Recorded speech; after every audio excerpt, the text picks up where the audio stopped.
Anne gel kenara geçelim. Merhaba değerli arkadaşlar. Bir başka özel mekanda, bir başka özel yürüyüşte yine sizlerle beraberdik. Bugün çok özel bir yürüyüş oldu bizim için. Başta çocuklarımız olmak üzere ailelerimizle beraber dünyadaki zalimlerin karşısında ses olabilmek için Mescid-i Aksa, Kudüs, Gazze ve Doğu Türkistan'daki inim inim inleyen halkların sesini duyurmak için çocuklarımızla beraber hem pedal çevirdik hem de ailelerle beraber yürüyüş yaptık. Meydanda da çok özel bir programımız oldu. Evet, tabii içimizdeki yangın dinmeyecek diyoruz.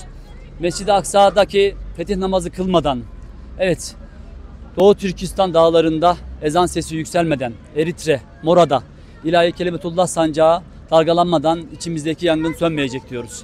Ama bugün bir nebze de olsa o kardeşlerimizin sesi olabilmek için buradayız.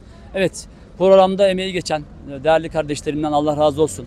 Evet, biz ümit varız. Burada yüzlerce öğrencimizle beraber pedal çevirdik ve hep beraber direne direne kazanacağız dedik. Rabbim inşallah buradaki kardeşlerimizin duasını kabul edecek, bizlerin dualarını kabul edecek.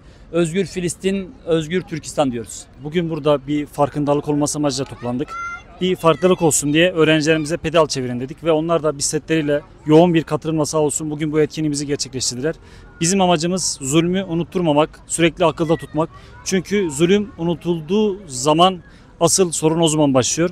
Biz inşallah bu zulmü bugün tekrar burada hatırlattık ve hep inşallah hatırlarımızda kalacak. Öğrencilerimizin, çocuklarımızın bu şuurla yetişmesi için elimizden geleni yapıyoruz. İnşallah bütün dünyadaki bütün zulüm bitene kadar biz sürekli bunu hatırda tutup bu tür etkinliklere devam edeceğiz. Evet, bugün Develi'de Gazze, Filistin ve Doğu Türkistan başta olmak üzere kardeşlerimizin yanında olduğumuzu bir kez daha göstermek için 7'den 70'e genç, çoluk, çocuk, ihtiyar demeden tüm halkımızla bir araya geldik.